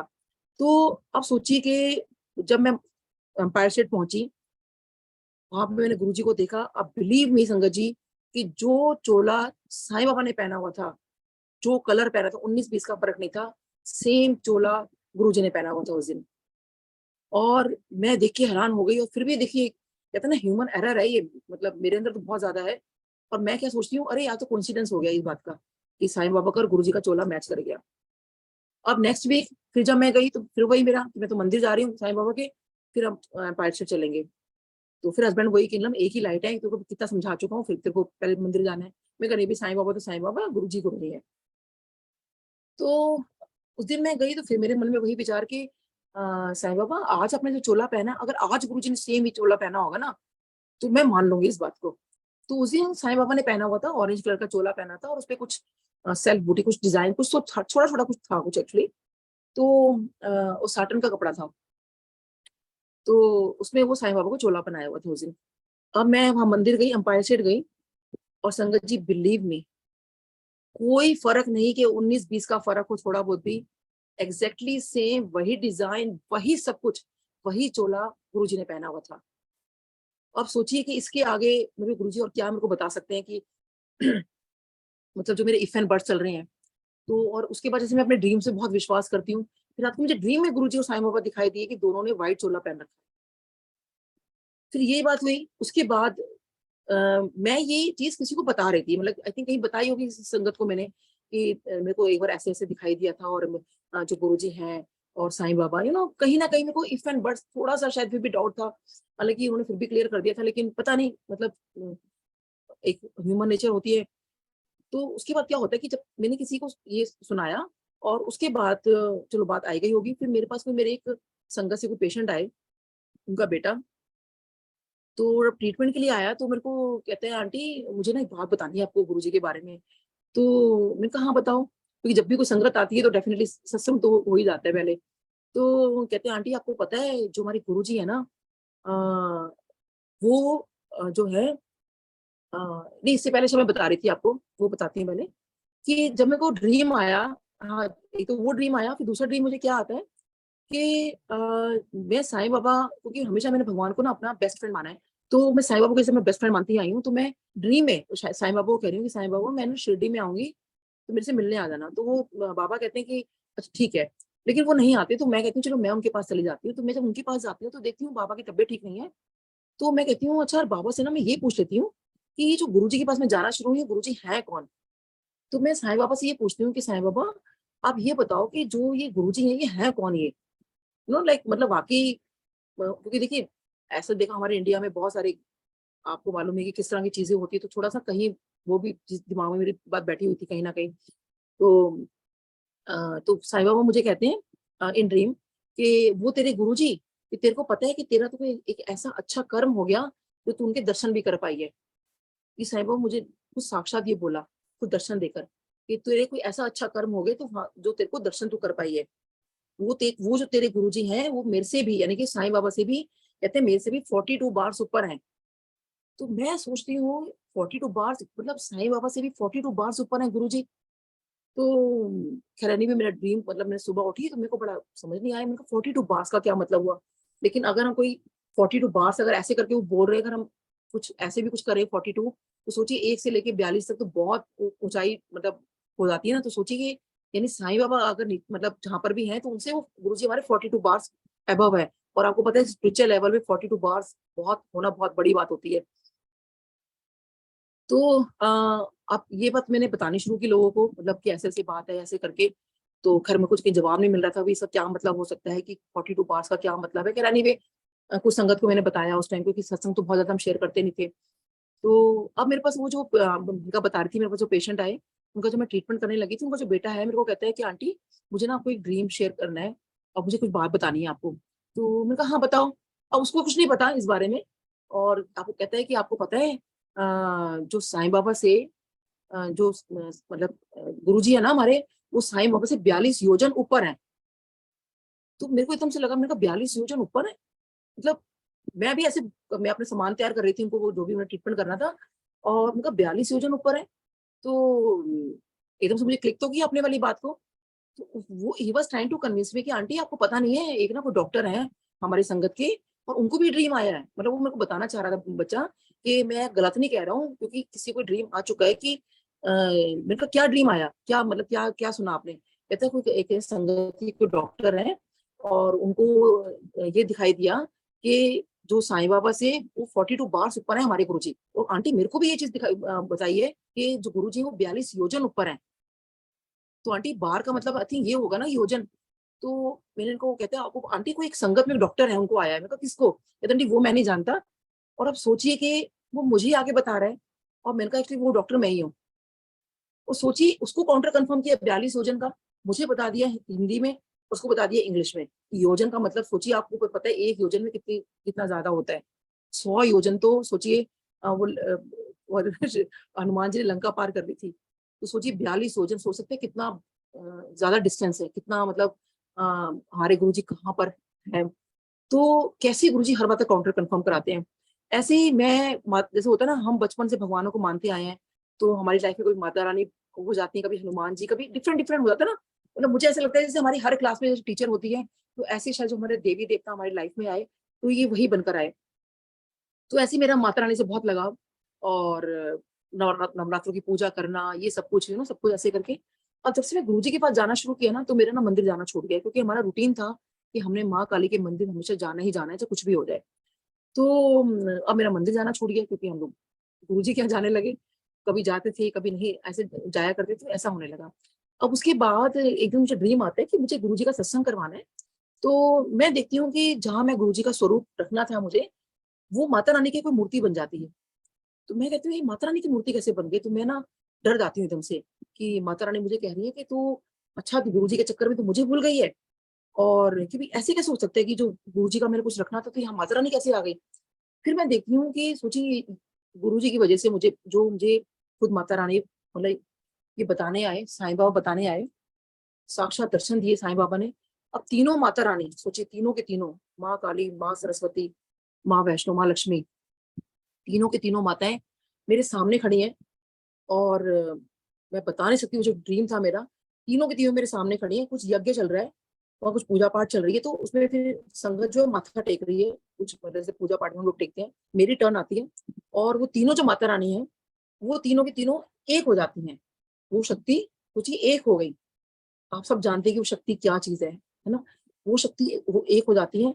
और जैसे मेरी टर्न आती है ना, और मैं उनसे गले लग के रोने लगती हूँ कि माता रानी, मैं आपके पास इसलिए नहीं आ पाती, आई एम रियली वेरी सॉरी, मैं आपके पास इसलिए नहीं आ पाती, ये जो गुरु जी के चक्कर में मैं आपके पास आना भूल गई हूँ। ये मेरे वर्डिंग्स होते हैं। तो वो कहती हैं कि हम तुम्हें यही बताने के लिए यहाँ पर आए हैं कि जो तूने रास्ता चूज किया है ना, जो तू जिस पथ पे चल रही है, ये रास्ता तेरा बिल्कुल सही है। ये रास्ता कभी छोड़ना मत। सोचिए माँ ने मुझे खुद आके ये बात बोली, ये रास्ता कभी मत छोड़ना, तू बिल्कुल सही रास्ते पर जा रही है। तो ये मेरा वहम देखो दूर किया। उसके बाद जैसे होता है ना कि अलग अलग भगवानों से हम जुड़ते हैं, तो फिर मैं कृष्ण जी से जुड़ी, इस्कॉन टेम्पल जाना शुरू किया। वहां पे मैं उनकी मतलब एक्सीडेंटल सर्जन भी वहां पे रही मैं उनकी। वहां पे मैंने क्लिनिक का भी काम किया उनके वहां पर। तो मतलब पूरा मेरा सब कुछ इस्कॉन टेम्पल में हो गया। मैं श्री कृष्ण जी पे मतलब बिल्कुल मेरा मन मतलब बहुत वो हो गया। अ, मतलब हरे कृष्णा हो गया मेरा। तो उसके बाद वही हुआ कि अब गुरु जी के पास जाना शुरू हुआ, तो मेरा इस्कॉन टेम्पल जाना मेरा बहुत कम हो गया। तो उसके बाद लेकिन मन में कहीं ना गिल्ट था कि नहीं, मतलब मैं गलती कर रही हूँ, मुझे कृष्ण जी के पास ही मुझे जाना चाहिए, इस्कॉन टेम्पल जाना चाहिए। और कृष्ण जी नाराज तो नहीं हो जाएंगे, मतलब मन में ये आता है ना, भगवान नाराज तो नहीं हो जाएंगे। तो अब सोचिए मुझे ड्रीम आता है कि कुछ ऐसी खाली गलियां हैं, मैं वहां घूम रही हूँ और मैं ढूंढ रही हूँ मेरे मेरे श्री कृष्णा कहाँ चले गए, मेरे श्री कृष्णा कहाँ चले गए, कृष्ण जी कहाँ है, मेरे भगवान कहाँ चले गए, मैं ऐसे ढूंढ रही हूँ श्री कृष्णा जी को। तो वहां पे एक अघोरी बाबा बैठे हुए हैं। और देखिए मुझे अभी भी याद आ रहा है कैसे उनके मुख पे तेज, और जैसे वो ऋषि मुनि होते थे, मतलब उस टाइप के मुख पे तेज और अघोरी बाबा बैठे हुए हैं। और उनके लंबे बाल, और मतलब पूरा उनको कुछ बना रखा था यार, मतलब अब जैसे शिव पुराण पढ़ते हैं तो उसमें जो अघोरी रूप का कुछ आता है ना वर्णन, मुझे ऐसा लगा कि जैसे शायद मैंने वही गुरु जी ने मुझे अपने, भगवान शिव ने वही मेरे को दर्शन दिए अघोरी रूप में। तो वो मैं उनके पास जाती हूँ, मुझे क्योंकि उनकी तेज से मुझे ऐसा लगता है कि इनको जरूर पता होगा कि जो मेरे श्री कृष्णा कहाँ चले गए, भगवान कृष्ण के बारे में जरूर जानते होंगे। तो उनसे मैं कहती हूँ कि आपने मेरे श्री कृष्णा देखे हैं? तो वो एकदम से इसको मुस्कुराते हैं, कहते हैं तेरे श्री कृष्णा, तेरे को नहीं पता तेरे श्री कृष्णा कौन है? तो मैंने कहा नहीं, कौन, कहाँ है वो? कहते हैं वो जो तेरे गुरुजी है ना, वो तो तेरे श्री कृष्णा है। और वो ऐसे मुस्कुराते हैं जैसे कि मतलब इतनी इसको इतनी अक्ल नहीं है कि इसको ये पहचान नहीं पा रही। अपने भगवान को, अपने श्री कृष्णा को नहीं पहचान पा रही। तो मैं कहती हूँ अच्छा, मतलब तो सोचिए, मतलब कोई भी इफ एंड बट्स था, कुछ भी था, हर तरह का डाउट मेरे गुरुजी ने दूर किया कि सब कुछ उन्हीं में समाया हुआ है। ऐसे ही देखो, कहते हैं ना भगवान आपको हर बार जवाब देते हैं। ऐसे ही क्या हुआ कि मेरी बचपन से पूजा करने की बहुत आदत है, बचपन से ही। तो मैं मतलब जैसे ही बस सुबह होते ही नहा धोकर जैसे मैं निकलती हूँ, मतलब अपने आप ही मेरी पूजा स्टार्ट हो जाती है। जितने भी मैं चालीसा पढ़ती हूँ, जो भी कुछ करती हूँ, अब तो क्योंकि याद होगी तो बहुत फास्ट बोल लेती हूँ मैं, तो पहले बहुत टाइम लगता था। तो लेकिन जो हनुमान चालीसा थी ना, वो मैं पढ़ती थी दोपहर में। तो अपने क्लिनिक जाती थी दोपहर में, क्लिनिक जाके मैं हनुमान चालीसा पढ़ती थी। कि किसी ने बचपन में वहम डाल दिया था कि जो हनुमान जी है ना, वो दोपहर के 1 बजे तक श्री राम जी को याद करते हैं, और उसके बाद हमें उनको बीच में याद नहीं करना चाहिए, उनको ध्यान बढ़ता है। तो मैं कहा अच्छा चलो, मतलब हनुमान जी को डिस्टर्ब नहीं करते, तो मैं 1 बजे हनुमान चालीसा पढ़ा करूंगी। तो मैंने 1 बजे पढ़नी शुरू कर दी। अब पेंडेमिक टाइम शुरू हो गया, तो क्लिनिक तो जा नहीं रहे थे, तो वो हनुमान चालीसा मेरी पढ़नी छूट गई। मतलब कभी याद होती थी, मैं पढ़ दिया करती थी, लेकिन रूटीन में जो थी कोई पाठ करने क्लिनिक जाते, वो मेरा बंद हो गया। अब देखिए, जब पेंडेमिक टाइम के बाद क्लिनिक जब दोबारा रीओपन किया, तो क्योंकि आदत छूट चुकी थी, तो मैंने हनुमान चालीसा पढ़नी मतलब बंद कर दी, मेरे को ध्यान ही नहीं रहता था। तो मेरे क्लिनिक पे हमेशा गुरुजी के शब्द बाणी चलती रहती है। अब उस दिन मैं चलाना तो कुछ और चाह रही थी कि भाई ये शब्द लगा रही हूँ। अचानक से मेरा एकदम हाथ क्लिक, मतलब कुछ क्लिक हुआ, और एक बार मैंने हनुमान जी को ये भी बोला था कि मैं एक बार आपको सुंदरकांड का पाठ करूंगी, जो कि मैंने नहीं किया, क्योंकि गुरु जी के पास जाना शुरू हो गए तो मुझे कुछ और याद ही नहीं रहा फिर किसी और चीज के बारे में। तो अचानक से ट्यूसडे का दिन था, और वो है, तो सॉरी, सुंदरकांड का पाठ जो है वो शुरू हो जाता है। तो मैं कहा चलो पाठ शुरू हो गया, अब सुंदरकांड का पाठ जो है हम लोग, मतलब मैं सुन लेती हूँ। फिर ऐसे नेक्स्ट ट्यूसडे क्या हुआ, तो फिर कुछ लगाने लगे, मेरा असिस्टेंट ने कुछ लगाया, तो अचानक से वो हनुमान चालीसा उसमें आने लगी, जबकि लगाया तो गुरु जी का शब्द था। और मैं बड़ी हैरान, और सोचिए वो भी ऐसा वाला था, फास्ट वाला था, जिसमें बहुत सारे थे, इसमें होता ना 108 या पता नहीं कितना वाला था, यानी अब वो चल रहा था, चलता जा रहा था। तो मुझे लगा, मैंने कहा इसको बंद नहीं कर, अब चलने दो। और ऐसा लगा कि जो पूरा कोटा था ना, हनुमान जी ने वो एक दिन में पूरा करवा दिया। तो ये सुन के ना, मतलब मैं बहुत ओवरवेल्म हो गई। और जो पेशेंट उस टाइम आए हुए थे, तो उनको मैंने कहा, मेरे को मुझे ना आपसे एक चीज शेयर करनी है, कि पिछले देखो ये ट्यूसडे को ऐसा हो गया, और इस ट्यूसडे को ऐसा हो गया, क्योंकि ऐसा कुछ सत्संग या ऐसा कुछ भगवान आपको कुछ ऐसा कुछ करे ना, तो मन में बहुत ज्यादा खुशी हो जाती है एक्चुअली। तो उनको मैं ये सब कुछ बता रही थी कि देखो ऐसा हुआ, और देखो कैसे आपके सामने, देखो कैसे हनुमान चालीसा चल रही है, और ऐसे ऐसे करके। तो कहते हैं डॉक्टर साहब, मैं भी थोड़ा सा आपके साथ शेयर करूं। मैंने कहा हाँ हाँ बताइए। तो कहते हैं देखो क्या हुआ कि मेरी सिस्टर भी है ना, उन्होंने भी गुरुजी को मानना शुरू कर दिया है। कहते हैं एक दिन क्या हुआ, उनके मैं घर गया, तो कहते हैं वो जो कृष्ण जी का जो छोटा बाल रूप है ना, बाल गोपाल, लड्डू गोपाल जो है, कहते हैं वो उनको बहुत मानती हैं। तो उनके वहाँ पे वो बाल गोपाल की भी जो मूर्ति है वो भी वहां पर है, बाल गोपाल जी उनके घर में उन्होंने लगाए हुए हैं। तो रोज उनको भोग लगा के तभी वो लोग लंगर वगैरह करते हैं, मतलब बाल गोपाल जी को वो भोग लगाती हैं। तो कहते मैं जब शाम को पहुंच गया, तो हमारा प्रोग्राम बन गया कि चलो आज बड़े मंदिर चला जाए। तो कहला हम लोगों ने चाय प्रसाद बनाई, और वो लड्डू गोपाल जी को कहती हैं, ये लड्डू गोपाल जी, आज तो देखो लंगर आपको नहीं मिलेगा, और जो आपने चाय प्रसाद बना रही हो, खाली चाय प्रसाद हमारे साथ पी लो। आप जो लंगर प्रसाद, और आपने भी लंगर प्रसाद करना हो ना, तो बड़े मंदिर आ जाना आप। तो सोचिए, जैसे हम एक भगवान को बोल के चलते भी, आज तो हमारे घर में हमने कुछ बनाया नहीं, हम जब हम खुद लंगर बनाए नहीं रहे, तो हम तो वहीं खाएंगे। तो लड्डू गोपाल जी, आपने भी अगर लंगर प्रसाद करना हो ना, तो वहीं आ जाना बड़े मंदिर में। कहते हैं हम ऐसी हंसी मजाक करते हुए हम लोग ना बड़े मंदिर आ गए। कहते हैं डॉक्टर साहब, आप बिलीव करना, और ऑब्वियसली बिलीव करने वाली बात है ही, करना ही पड़ा, मतलब क्योंकि जो बताया उन्हें। कहते हैं हम जब वहां पे मैट बिछे, कहते हैं हम 3 लोग थे, हम तो 3 ऐसे बैठे, और लंगर प्रसाद की थाली आती है, और एक जगह हमारी खाली थी। कहते हैं उसी वक्त कोई आंटी आती हैं, और उनके हाथ में एक टोकरी थी, और टोकरी में एकदम से हमें कहती हैं कि आंटी अगर ये जगह खाली है, तो मेरे ये लड्डू गोपाल जी, इनको मैं यहाँ बिठा दूं क्या। कहते हैं वो हैरान हो गई कि मैं तो ऐसे ही बोल के निकली थी लड्डू गोपाल जी को, कि आपने अगर लंगर करना हो तो बड़े मंदिर पहुंच जाना। और सोचिए, कोई लड्डू गोपाल जी को बड़े मंदिर में लेकर आए हैं, और वो आंटी के पास ही बिठाया, और एक जगह खाली है लंगर की थाली के साथ, और वहां लड्डू गोपाल जी को उन्होंने बिठाया। वो दूसरी साइड बिठा सकती थी, या वो आंटी कहीं और भी बैठ सकती थी, लेकिन वहीं बिठाना। तो लड्डू गोपाल जी ने क्या बताया कि देख, तूने मुझे बोला था लंगर करने में, तो बड़े मंदिर लंगर करने भी आ गया। तो सोचिए, इससे ज्यादा हमें रुचि और क्या दिखा सकते हैं, क्या बता सकते हैं। मतलब इट्स टोटली अमेजिंग, मतलब बिल्कुल इतना, मैं इतनी चीजें सुनती हूँ, इतनी चीज, मतलब नई संगत की भी, पुरानियों की तो क्या मतलब जबरदस्त चीजें हैं। और नई संगत का भी कुछ वो नहीं है, खाली देखिए नया पुराना वैसे कुछ भी नहीं है। सिर्फ जिन्होंने दर्शन किए हैं, जिन्होंने दर्शन नहीं किए, सिर्फ इतना ही फर्क है। और कब कौन गुरु से जब कब से जुड़ा है, हमें कुछ नहीं पता। ऐसे ही मैं बताती हूँ आपको कि एक बार मेरे हस्बैंड को ना बड़ा मन किया कि मुझे बिजनेस करना है। तो मेरे को बड़ा कहने लगे, "नीलम देख, मेरे फ्रेंड ने बिजनेस शुरू किया", और मेरे क्लिनिक के सामने कोई थे जिनके साथ बिजनेस स्टार्ट किया था।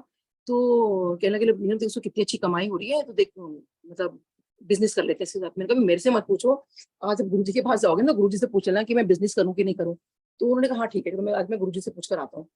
तो शाम को जब हस्बैंड वहाँ पे गए गुरुजी के पास, तो गुरुजी से कहा कि गुरुजी मुझे ना बिज़नेस करना है।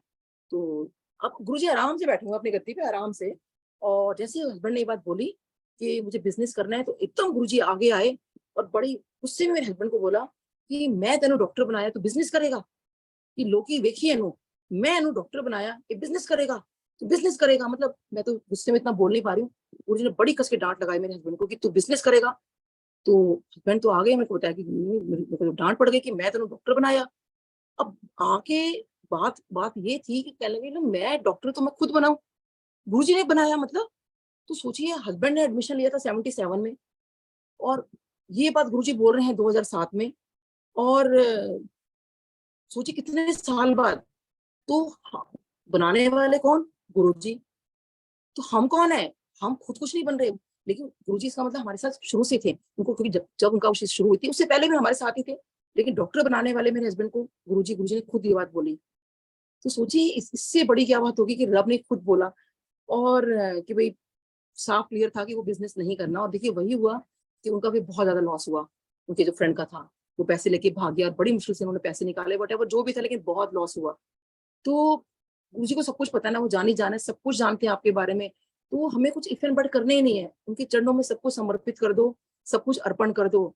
सबसे बड़ा हमें कहते हैं ना, अगर हम गुरुजी को क्या दे सकते हैं, वो अपनी जो मैं है, अपने आप को ना बस गुरुजी पे समर्पित कर दो। उनको पता है हमें कब किस चीज़ की ज़रूरत है।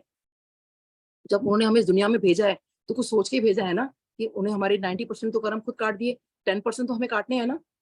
इसलिए हमें कोई भी दुःख तकलीफ आती है, बीमारी आती है, कुछ भी होता है कि ठीक है, गुरुजी इसको भी निकाल लेंगे आगे। कितनी संगत के होते हैं कि हाँ भाई, वो इस कैंसर से सर्वाइव कर गए, उनको इस चीज़ से वो निकल के आ गए, तो देखिए वो सब गुरुजी करवाने वाले हैं। ऐसे गुरुजी ने मुझे लाइफ दी, तो 2010 में डेंगू हो गया था, और डॉक्टर्स ने कह दिया था, मेरे हस्बैंड को बाहर बुला के कह दिया था कि आपकी वाइफ के पास सिर्फ 15-20 मिनट बचे हैं। तो सोचिए, तभी वहाँ पे हस्बैंड तो बाहर खड़े थे, और वो ऐसा हो गया कि बस मतलब माँ काली को और गुरुजी को अरदास लगा रहे हैं कि ये उन्होंने इन दोनों ने उनकी लाइफ में क्या कर दिया कि नीलम के पास तो ज़्यादा वक़्त नहीं है। तो वो कहने लगे कि मतलब ऑब्वियसली 15-20 मिनट देखिए कुछ नहीं होते हैं, मतलब। तो उसके बाद वहीं डॉक्टर निकल के जा रहे थे, तो उन्होंने बोला, "अभी इतनी रात को यहाँ कैसे खड़े हो?" तो उन्होंने कहा, "सर ऐसे-ऐसे है कि कुछ जवाब दे दिया है।" तो कहने लगे, "यार तुम तो गुरुजी के पास जाते हो ना?" तो उन्होंने कहा, "सर हाँ, जाते तो हैं।" तो उन्होंने कहा, "अपनी वाइफ से मिलवाओ।"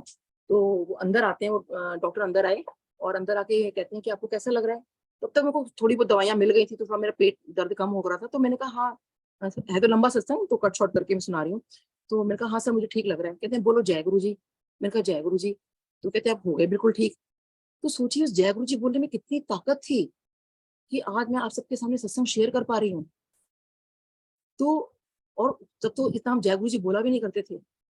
तो जय गुरुजी कोई ऐसा शब्द नहीं है कि खाली अपने ऐसे जय गुरुजी बोल दिया। बहुत बहुत इसके अंदर मतलब सोचिए मुझे लाइफ मिल गई। कहाँ डॉक्टर्स ने हैंड्स अप कर लिए थे कि 15-20 मिनट थे बस बचे हुए मेरे पास। ये 2010 की बात है। तो कितना शुक्राना गुरुजी का। और उसके बाद गुरुजी फिर मेरे ड्रीम में आए, मतलब उसके आई थिंक तभी ये सब बात हुई थी कि गुरुजी ने मुझे ड्रीम में खुद बोला। गुरुजी मैरून कलर के चोले में थे। गुरुजी कहते हैं, "जब भी तू किसी मुसीबत में हो ना, तो 3 बार बोलना, जय गुरुजी, जय गुरुजी, जय गुरुजी।" एंड बिलीव मी संगत जी, जब भी कोई वाक़ई कुछ ऐसी चीज़ हो ना, मैं 3 बार जय गुरुजी, जय गुरुजी, जय गुरुजी बोलती हूँ। और वाक़ई मतलब खैर गुरुजी तो वैसे भी निकालते हैं, लेकिन खुद ही बात मुझे गुरुजी ने बोली। और इसका उसी वक़्त गुरुजी ने मुझे साफ-साफ एग्ज़ाम्पल पूरा उसी वक़्त दिखाया, क्योंकि मुझे प्रैक्टिकल गुरु हैं हमारे। मेरे एक पेशेंट है, उनके बेटे को भी डेंगू हुआ। ये तभी की बात थी ये, उनके बेटे को डेंगू हो गया। उनकी अपॉइंटमेंट थी, तो उनको मैंने कॉल किया कि आपने आपकी अपॉइंटमेंट आप आए नहीं। तो वो कहने लगी, "सॉरी डॉक्टर साहब, मैं आपको इन्फॉर्म भी नहीं कर पाई। तो बेटे को बुखार आ गया, उसको बुखार उतर नहीं रहा है, हम बहुत परेशान हैं।" अब देखिए डेंगू को सबको पता है कि सिर्फ़ पोषण के अलावा कुछ कर नहीं सकते उसके अंदर, है ना? और जब हालत खराब होती है तो बहुत हालत खराब होती है। तो कहती है, "इसका बुखार उतर ही नहीं रहा है, हमने क्रोसिन दे दिया, सब कुछ कर लिया है, वो बुखार नहीं उतर रहा है इसका।" तो मेरे मन में, क्योंकि उस टाइम वो गुरुजी अब तो खैर फॉलोवर बन गई हैं। उस टाइम अब कैसे बोलूँ ना, लेकिन गुरुजी ने मुझे खुद ये बात बोली थी कि तू अपनी सहेलियों को लेकर आना और अपने पेशेंट्स को लेकर आना, तो मैं ब्लेस करूंगा। तो मुझे लगा कि मेरे पेशेंट और सहेलियों को तो डायरेक्ट ब्लेसिंग्स हैं गुरुजी के, खुद गुरु मुझसे बोला हुआ है। तो मैंने बोला, तो मेरी पेशेंट है, तो मैंने बोला, मैंने कहा देखो मेरे जो गुरुजी हैं आपको पता ही है ना, तो आप एक काम करो, अपने बेटे के कान में ना 3 बार बोल दो, जय गुरु जी, जय गुरु जी, जय गुरु जी। तो कहती ठीक है डॉक्टर साहब, मैं बोल देती हूँ। अब क्योंकि देखिए कोई भी होगा ना, तो उसको जो भी इस टाइम मिलता है ना बच्चे के लिए, तो कोई भी कुछ भी करता है, स्पेशली मदर्स। तो उन्हें 3 बार अपने बेटे के कान में बोला होगा, और थोड़ी देर बाद मुझे कॉल आती है। तो मैं थोड़ा लग भी रहा था कि मैंने कहा गुरुजी का नाम तो मैंने मतलब सिर्फ बोला है, पता नहीं उनका फोन आया है, भाई बच्चा ठीक है ना, क्योंकि बहुत तबीयत खराब हो रही है उसको। तो कहती है डॉक्टर साहब बेटे का बुखार उतर गया, मैंने आपको ये बताने के लिए फोन किया। आपने जैसे ही बोला तो मैंने 3 बार उसके कान में बोला था, जय गुरु जी, जय गुरु जी, जय गुरु जी। तो देखिए कैसे बच्चे का बुखार नहीं उतर रहा था, तो कैसे 3 बार जय गुरु जी बोलने पे बुखार उतर जाता है। और ऐसे मतलब कितने मेरे पेशेंट्स को गुरुजी ने ठीक किया, मैंने कितने को मैं लेके गई हूँ, कितने को मैंने भेजा बड़े मंदिर।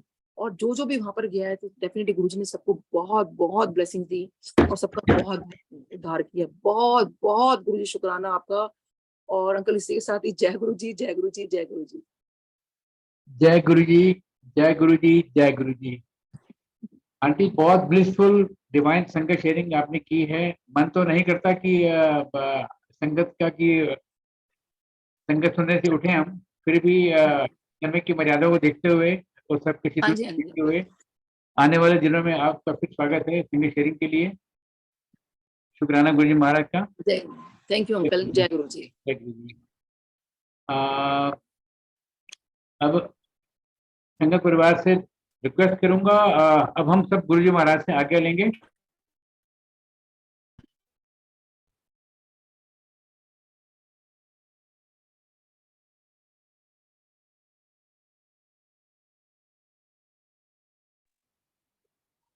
शुक्राना गुरुजी।